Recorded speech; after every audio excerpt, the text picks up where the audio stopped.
Alright, y'all, welcome back to the channel. We got a lot to talk about today, man. I got a lot of predictions that I'm gonna throw at you guys. I already did my awards predictions. You guys can go watch that if you want, but I still need to predict the standings for both the Western Conference and the Eastern Conference. And today we're gonna start off with the Eastern Conference. So don't forget to like this video, leave a comment, subscribe, and let's get straight into the predictions. Before I even start this video, let me give you guys a disclaimer, because it seems like I have to do this with every ranking and every prediction that I make that regards a team or a player. At the end of the day, this is just basketball. It is not that big of a deal. So if your favorite team is ranked a little bit too low, then don't go crazy on me in the comment section talking about you don't know basketball, you don't know what you're talking about, because this shit might not even come true. Like, for instance, if I have the Hornets at number 15 and I tell you it's solely because their team sucks, like James Bouknight, that man is cooked. Kai Jones, I got infinity money. Miles Bridges just got arrested. I don't know what the hell is going on in Charlotte, plus they're still rebuilding, plus their team literally sucks. That's the reason why. Don't be mad at me. That's basically all I got to say for the Charlotte Hornets, my least favorite team, and the team that I think is going to be the worst team in the NBA. But at number 14, I got the Washington Wizards. Now, this is a team that finally decided to hit the reset button. Well, kind of the reset button. I mean, they traded away their two best players in Bradley Beal, finally, and Kristaps Porzingis to my Boston Celtics. Thank you for that, because he looks nice. Them getting pieces like Tyus Jones back, Chris Paul, who they flipped for Jordan Poole. They still have Kyle Kuzma. They got Denny Avdia, which we're going to get to him in a different video. But they have these young pieces that they can start their rebuild with, and I like it. I think that they're going to all contribute individually to the start of their rebuild. But do I think that they're going to be good? Absolutely not. Number 13. We got the Detroit Pistons. Now, the Pistons made a lot of different changes this offseason, and I really do think that they have the most potential out of this group that I'm about to name here to actually go to the play-in or make that big leap and maybe even make the playoffs. I'm not too sure about that one. For starters, they used their 5th overall pick to draft Ausar Thompson, which from what I've heard in the preseason, he looks damn good. Then they promoted Dwayne Casey to a front office job, and then they brought in Monty Williams, a guy who's already been to the NBA Finals and knows how to get deep into the postseason. From what I have heard, Jalen Duren looks nice. And the most important one of them all, Cade Cunningham is making his return back to the basketball court after going down early last season. That's all the reasons why I think that they could, make their way to the play-in, even the playoffs. But the reason why I don't think that they're going to be good this season is going to have something to do with Cade coming back. Like, number one, Cade's going to have to get back into the flow of things. Number two, a lot of people are going to have to take a step back. Like, Bojan Bogdanovic is not going to be able to take the shots that he was taking last season and the amount of shots that he was taking last season. Jaden Ivey, which they brought him off the bench in the preseason. I'm not too sure why they did that, but we're gonna have to see about that and what that adjustment looks like. The adjustment to Monty Williams coaching. It's gonna be a lot of things that are gonna need to gel out there in Detroit, and I don't think that it's gonna take less than a season for them to get to the plan. So that's the reason why I have them at 13. At number 12, I got the Indiana Pacers for the same reason, kinda. They got new additions. They got Bruce Brown, which I think is gonna be good for them. They got Obi Toppin, which I think is gonna be good for them. But I think that this team is just a little bit too inexperienced and a little bit too young. Granted, this is another team that I can see making a play-in push, making a playoff push, solely because they were like the 5th seed or something like that last season before Tyrese Halliburton had his injury. I just don't see them being better than the other teams that are above them. At number 11, I got the Raptors. This is solely due to them possibly moving on from Pascal Siakam at the trade deadline. Maybe they move on from an OG Anunoby. They finally move on from Gary Trent. Hopefully, because I'm actually tired of seeing this team try to just duke it out with the same exact players. Like I said in my watchability video, Masai Ujiri, if you want to get rid of these guys and finally start a rebuild, you're going to need to lower the trade value. Maybe you don't actually need to lower the trade value because these guys are as good as you say they are, but if you want to actually rebuild, you're gonna need to bump the price down just a little bit. That's solely what I'm banking on for the Toronto Raptors. Either that or they're just not good and the spacing is still an issue. At number 10, finally the teams that we got into the play-in, I got the Chicago Bulls. Now with the Chicago Bulls, it's another form of just rebuild. Like, you're just holding on to Vooch, you're holding on to DeRozan, you're holding on to Zach LaVine. Like I said before, it looks like this team is riding the chemistry wave, and I do not believe that that is the way to go.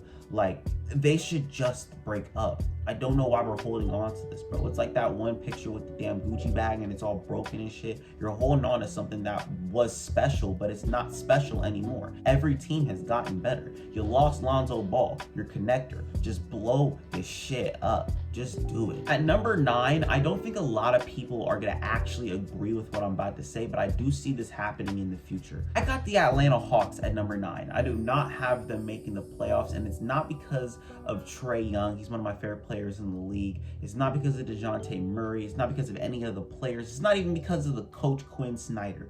It's solely because I need one thing to happen. I just need them to trade Clint Capella, and it's not because Clint Capella is a bad player. I just want to see Onyeka Okongwu be that starting center. Now, I know that Clint Capella is better than Onyeka Okongwu at this point, but I just want to see him in that starting role. I want to see what he can do. It's time to move on. I think we need something fresh, something new in Atlanta. I understand you got DeJounte Murray, but that first season did not look good. I do not know what this season entails for the Atlanta Hawks or what they're going to look like, but I hope that they are good, and I hope I'm wrong about them missing the playoffs. But at the same time, I kind of don't, because I want to see them, shake some shit up. You know what I'm saying? Trade DeJounte Murray, maybe. Trade Clint Capella if you can. You already traded John Collins. I want to see where this goes, but right now I have so many questions to the point where I don't even know if they're going to make the playoffs. So I got them at number 9. But the team that I have high hopes in, man, the Orlando Magic. I have them making the playoffs at the 8th seed. I've already talked highly on Frollo and Pons. Who the fuck are they? Oh my God. I meant Pons and Frollo. Paulo and Franz Wagner. I don't know why I fed up twice. Wow. But I like what they got building. I really do. The versatility is amazing. The guys around Paulo and Franz, amazing. The spacing for me is going to be a little bit of an issue, because you do have Markelle Fultz, who can't really space the floor. You do have Anthony Black, who can't really space the floor. You have Paulo Banchero right now, who can't really space the floor. But in turn, you also have guys like Owendo Carter, who I haven't even mentioned yet. Gary Harris, Cole Anthony, Jet Howard, who you just drafted. You have guys who you can trust to space the floor when you need it. So is the spacing really going to be as much of an issue as I'm making it out to be?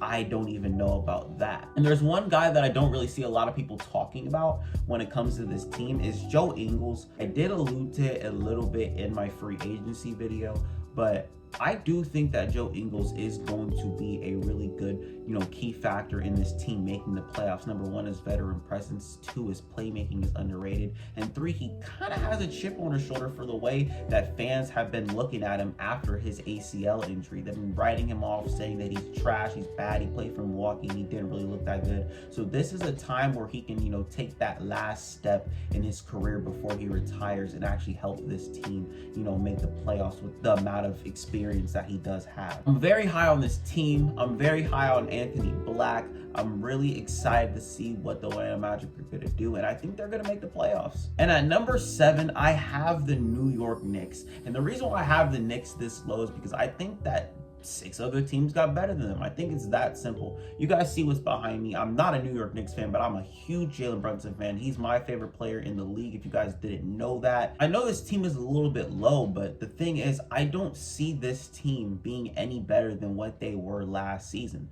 I know that they added Dante DiVincenzo. I mean, this is an NBA champion, if you want to say that he is. How does that move the needle in any way? Did you get better than the Celtics? No, obviously. Did you get better than the Bucks? No, obviously.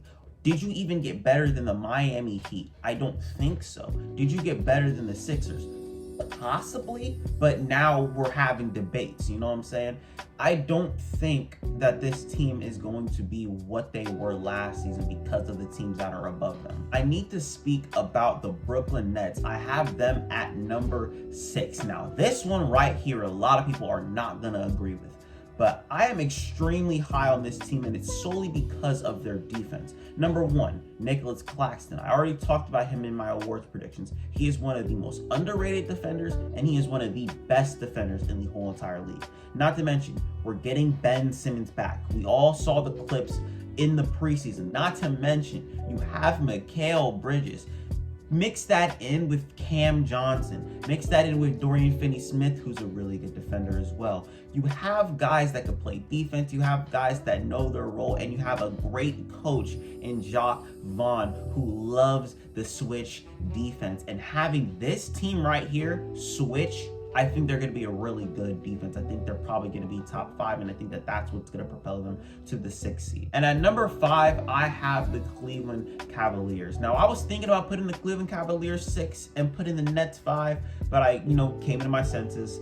Didn't want to be too biased because of my fandom of Ben Simmons. I realized that Darius Garland plays a lot of games. I realized that Donovan Mitchell plays a lot of games. Jared Allen and Evan Mobley, I think they both played 65 plus games last season. I do believe that with them just being able to be a well-oiled machine, it's going to boost them to a top 5 seed. And overall, just improving their defense from even last year. Hopefully they can work on that offense in the half court, because that right there is their biggest detriment. That's the only thing that's gonna hurt them, man. Got them at number 5. Let's get into the top 4. And I think it's pretty simple what the top 4 is. At number 4, I got the Sixers. A lot of people are going to put the Sixers low because of the whole James Harden drama that they got going on, but you got to remember that before they even got James Harden, they had the whole Ben Simmons debacle going on, and he wasn't even on the court. So when Joel Embiid had the reins to himself alongside Tyrese Maxey, they were rallying, man. I think they were like, if I can think off the top of my head, they had to be like 37-19 at one point, 21-22 season. And maybe getting rid of James Harden will be more of like a addition to subtraction situation, because I do like Tyrese Maxey. I want to see what he can do in a bigger role. That's all I got for the 76ers. Let's move on to the top 3. But at number 3, I got the Miami Heat.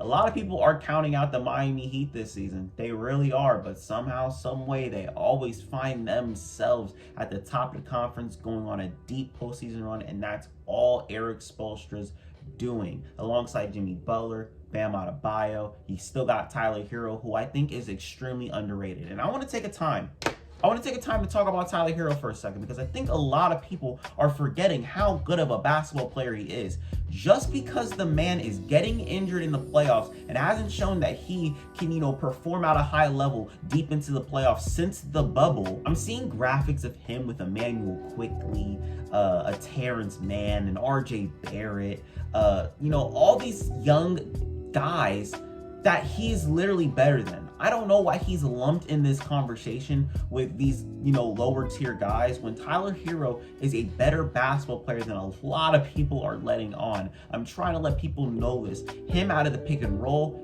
great. His decision making, great. Now his defense is not there, and he still is a hole on the defensive end. Like, he's really, really bad, but he at least tries. He's not a guy that's gonna, get in the stance every single possession and, be scrappy on that end, but he's gonna get in the stance. And overall, I just think that a lot of people are underrating Tyler Hero, and I truly believe that he's gonna, shut all those people up this season. Number 2, I got my Boston Celtics. I mean, it was pretty obvious that the Celtics and the Bucks were gonna be 1 and 2. It doesn't really matter which order you put them in. I think both of the teams are gonna be in the Eastern Conference Finals at the end of the season. But I got the Celtics at number 2. I mean, we got Kristaps Porzingis, Jrue Holiday, Jason Jalen. So many guys that they could throw on the court, so many lineups that we can run. Some people can come out, some people can come in, some people can rest, some people can't. I'm gonna be honest with you. It's perfect for the regular season. We're just an extremely deep team, and I can kind of say that for the Milwaukee Bucks, who I have number 1 as well. I do expect Damian Lillard to play a lot of games this season. I do expect Giannis to play more than the 65-game threshold this season as well. And I think that they're just going to be a well-oiled machine. I know it's going to take a little while. They might go on like a 3-game losing streak, then everyone might start panicking. At the end of the day, I do think that this team is going to be the number 1 seed going into the playoffs. That's all I got for y'all today. Hopefully you guys enjoyed this video. Don't forget to like, comment, subscribe, and share with your friends. And I'm out. Peace.